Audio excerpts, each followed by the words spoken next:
Welcome to the NBA Coast to Coast podcast brought to you by thelines.com. Coming to you from the West Coast, Josh Lander, joined by my guy Nate Weitzer out there in Nolan's. And we are taking a look at player props here on a Wednesday night in the NBA with a lot to choose from. 12 games going on tonight. Make sure to like and subscribe to that page, as we also have a couple other game videos for you on this big slate. Also want you to head to thelines.com. That's where you can get all the great written stuff we're talking about here with the NBA this season, and use our odds finder tool. We've got all those odds and offerings from all these US sports books laid out right there for you, so you can choose the best juice back on your money. Nate, let's go ahead and jump into these NBA player props for tonight. Yeah, fresh off 2 nights ago when we took the under on Kevin Durant, 28.5 points. It's time to now go over. We were taking that because they were minus 15 at home against the Spurs, and now they're minus 5 at Chicago, and I don't trust that.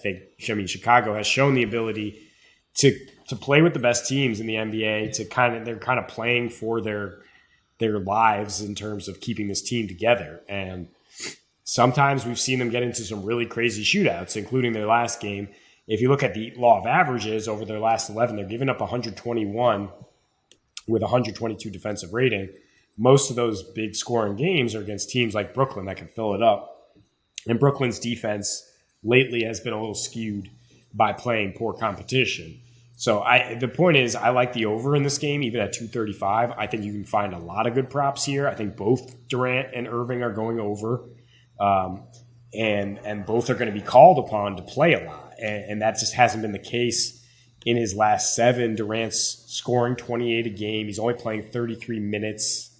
He's really only been in a couple close games. He had 26 and 16 against Atlanta. He had 43 points against Detroit.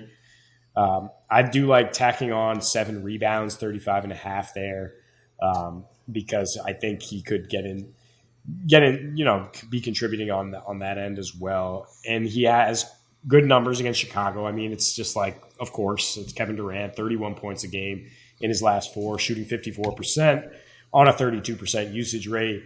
I think it's time for him to get back in the log with 30 points here, and that's my most confident bet of the night. No, yeah, I'm totally with it. Brooklyn on the road has been an offensive juggernaut, as you talk about. Chicago at home, plenty of points to be scored.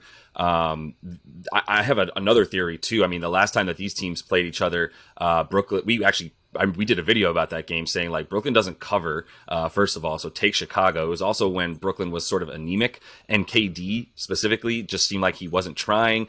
That probably was because he didn't want Steve Nash there. Then he got his way. Then he's looked even better. And obviously getting Kyrie back as well, so that like KD can take off the end of the third and the beginning of the fourth. It's all Kyrie time before KD comes in to finish the game. And I think he will be coming into a game that's very close for sure in the fourth quarter as well. Like, this is definitely not a Brooklyn blowout time, but it is a time for some points. So I do love the KD pick and the way that we're showing the versatility, going under when we know he's not going to be needed, going over when we know he's definitely going to be needed. So I'm going to take an under, though, here on a guy that I love, big friend of the show, on all the fantasy squads, Desmond Bane, but I got to go under on his points and rebounds against the Charlotte Hornets tonight. 24.5 points and rebounds. It's minus 110 on DraftKings to get the under there. That was sort of my favorite. This was my favorite place to take that total there for him.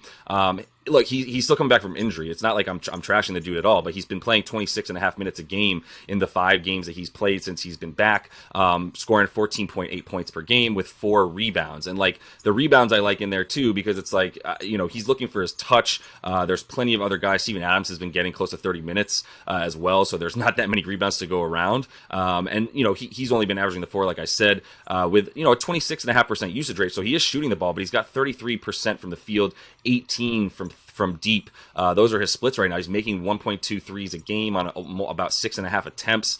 So he still hasn't found it quite yet. And Charlotte hasn't been that bad on defense. In fact, they've been better on defense than they have on offense, especially over the course of their last 5 or so, playing in a few lower scoring games as well. And in his last 4 versus Charlotte, these numbers are a little bit skewed. Like, I don't love it because he had a 2-point performance where he fouled out against Charlotte like 3 matchups ago versus them.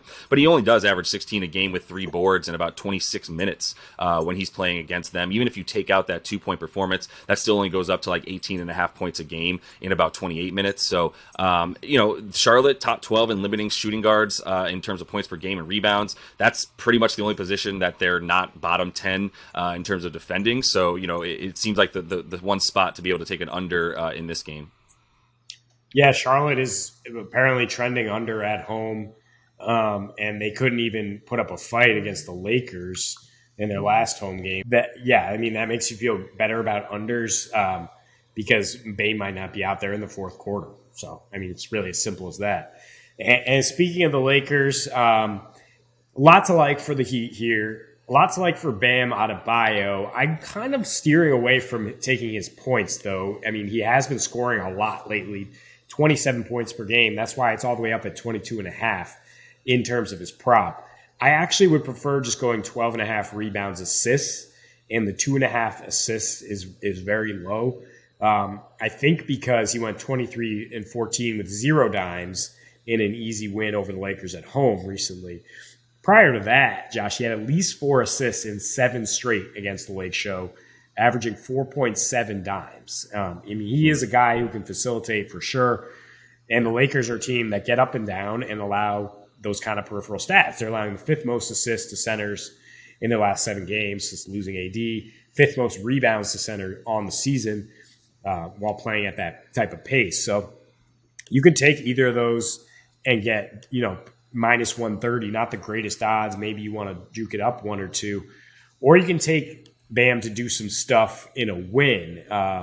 And I think the best one here at FanDuel is 5 assists in a win at plus 500. And like I said, he's been hovering right around that against the Lakers. So I think he can play a little point center here tonight and hopefully get you there with the dimes if you're going to take that 5-1 bet.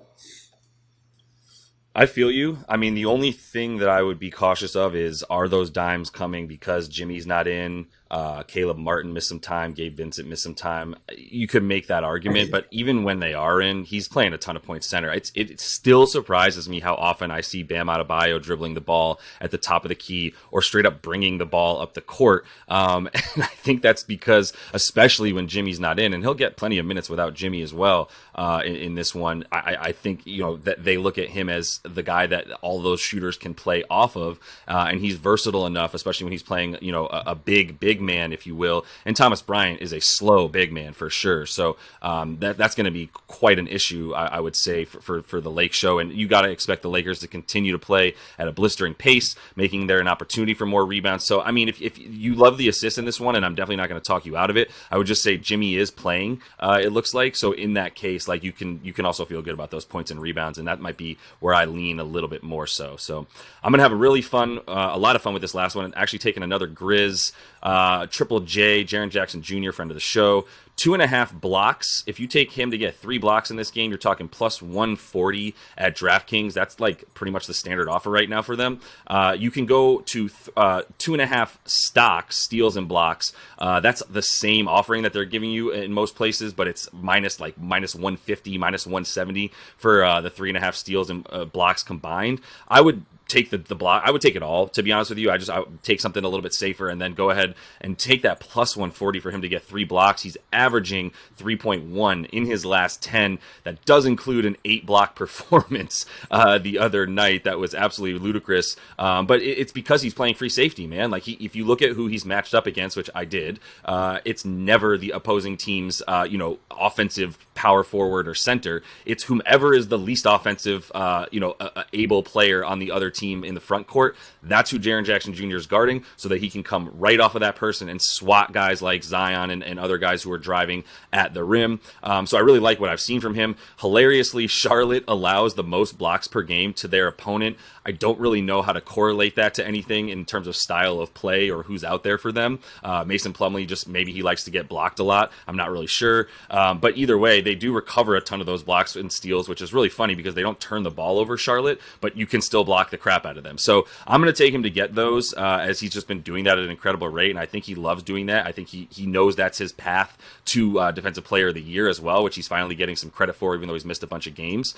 So if he's going to get there, he needs the steals and blocks coming off of playing other guys, and I think that's a pretty good opportunity for him tonight against Charlotte. Yeah, I love this. I mean, Charlotte, just like we said, is terrible offensively at home, and not for lack of trying. Yeah, LaMelo, Terry Rozier, they will continue to attack the rim and give you opportunities for blocks. Yeah, and Jackson, and you say put him on the least dangerous offensive player. I mean, there's several out there for the Hornets with Oubre and Gordon Hayward not expected to play tonight. There's probably be a lot of Jalen McDaniels that JJ can just kind of drift off and try to get those blocks. Yeah, dude, he's nice with it right now. So that is all the time we have for you in this one. Make sure to like and subscribe to that page. Continue to follow along with us on this giant slate tonight. And until we see you next, happy betting.